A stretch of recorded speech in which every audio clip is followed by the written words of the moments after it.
આજરોજ મંત્રી ડોક્ટર જયરામભાઈ ગામિતના અધ્યક્ષ સ્થાને ઉચ્છલની મહાદેવ મોગરા સરકારી વિનિયન કોલેજ ખાતે પ્રતિભા પર્વ 2026ની ભવ્ય ઉજવણી કરાઈ, જેમાં નિવૃત્ત થઈ રહેલા આ કોલેજના આચાર્ય કલ્યાણીબેન પંડ્યાનો મંત્રીજી અને જિલ્લા પંચાયત પ્રમુખ દ્વારા સન્માન કરી કામગીરીને બિરદાવવામાં આવી. એવું કહેવાય છે કે જીવનમાં મળવાની ખુશી થાય કે ન થાય, છૂટા થવાનું દુઃખ જરૂર થતું હોય છે, કારણ કે વિદાય હંમેશા વસમી હોય છે.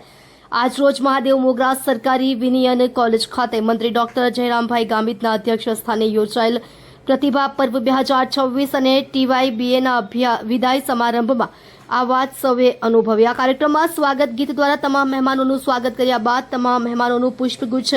અને મોમેન્ટો આપી સન્માન કરવામાં આવ્યું હતું. સાથે જ કોલેજના 3 વર્ષમાં ટોપ કરનાર વિદ્યાર્થીઓને પારિતોષિક આપવામાં આવ્યા હતા. કોલેજના વિદ્યાર્થીઓ દ્વારા રંગારંગ સાંસ્કૃતિક નૃત્યો પણ રજૂ કરવામાં આવ્યા હતા. કાર્યક્રમમાં તાપી જિલ્લા પંચાયતના પ્રમુખ જાલમસિંહ વસાવા, ઉચ્છલ તાલુકા પંચાયતના પ્રમુખ સાથે કારોબારી અધ્યક્ષ અર્ચનાબેન વસાવા, ઉચ્છલના સરપંચ સાથે વિવિધ હોદ્દેદારો અને ઉચ્છલ પીઆઈ યુસી પાડવી વિશેષ ઉપસ્થિત રહ્યા હતા. આ પ્રસંગે મંત્રી ડોક્ટર જયરામભાઈ ગામિતે સર્વ વિદાય લઈ રહેલ વિદ્યાર્થીઓને જીવનમાં સ્કિલ ડેવલપમેન્ટ કરવા અને સફળ થવાની શુભકામનાઓ પાઠવી હતી. આ કાર્યક્રમ આજરોજ એથી પણ વિશેષ બની રહ્યો હતો, જ્યારે 37 વર્ષ સુધી શિક્ષણ ક્ષેત્રે પોતાની સેવા આપનાર ઉચ્છલ કોલેજના નિર્માણમાં જેમણે મહત્વપૂર્ણ યોગદાન આપ્યું છે એવા કોલેજના આચાર્ય ડોક્ટર કલ્યાણીબેન પંડ્યા, જેઓ હવે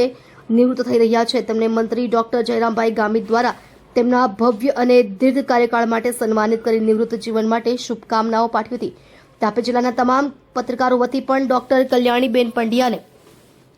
એમના નિવૃત્ત જીવન માટે ખૂબ ખૂબ શુભકામનાઓ. રક્ષાબેન ગામિત, તાપી. આ તમારો કાર્યક્રમ છે એટલે આગામી દિવસોમાં જે ટીવાયમાં હશે પણ તમે બહાર જવાના હશો, પણ જ્યારે તમે આ ટીવાય એટલે તમારું જિંદગીનો ટર્નિંગ પોઈન્ટ, એટલે જેટલા પણ ટીવાયમાં છે એમણે અત્યારે તમારી એક્ઝામ આવે ત્યારે સારા માર્ક્સથી પાસ થવાય, સારા ટકા આવે, મેરિટ આવે, કારણ કે આગલા વર્ષમાં તમે જવાના તમે ટીવાય પછી,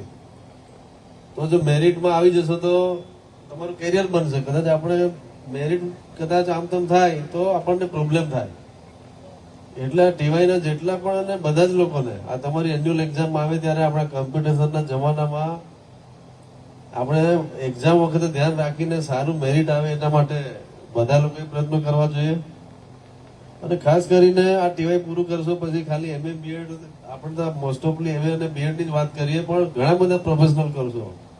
એમાં પણ તમે એડમિશન લેવું તો આગામી દિવસોમાં બીજા જે કોર્સ ખરા, કોઈ MBA માં કદાચ જાય, કોઈ MSW, MRS, MHRD એવા ઘણા બધા કોર્સો, તો એમાં પણ તમે જાઓ તો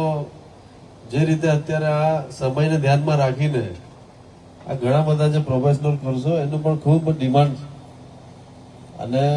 આ અધ્યાપકોને પણ હું વિનંતી કરીશ કે આ ટીવાય નું રિઝલ્ટ આવે પછી આ લોકોને જે બીજા કોર્સ આપણા એમનામાં પણ માહિતી આપીને મારા હિસાબે એ લોકોને ફોર્મ ભરાવીએ તો જેમને પણ કદાચ ઈચ્છા હોય તો એ લોકો જઈ શકે. બીજું અત્યારે તમે આ સમય એટલે તમે બધા યુવાનો, એટલે અત્યારે આ સમયમાં તમને સાચી વાત કરવાવાળા તો મળશે, પણ અફવાવાળા બી ઘણા બધા મળશે છે ને,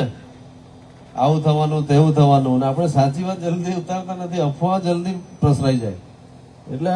અમુક સમયે બધા એવા નીકળી પડે છે. એ લોકો સુધી ચેતનો કે સાચી માહિતી જોઈએ તો તમારા અધ્યાપકો અને અમારા મંચ પર બેઠેલા લોકોને મળજો તમે, બાકી તો અફવા પણ ઘણી ફેલાવશે તમને, એટલે અફવામાં બી ભવિષ્યમાં બી તમારે આવવાનું નથી.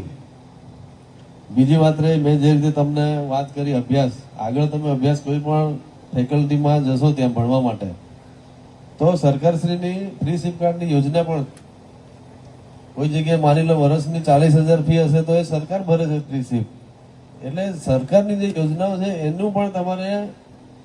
પણ તમારે માહિતી મારા હિસાબે રાખવી જોઈએ.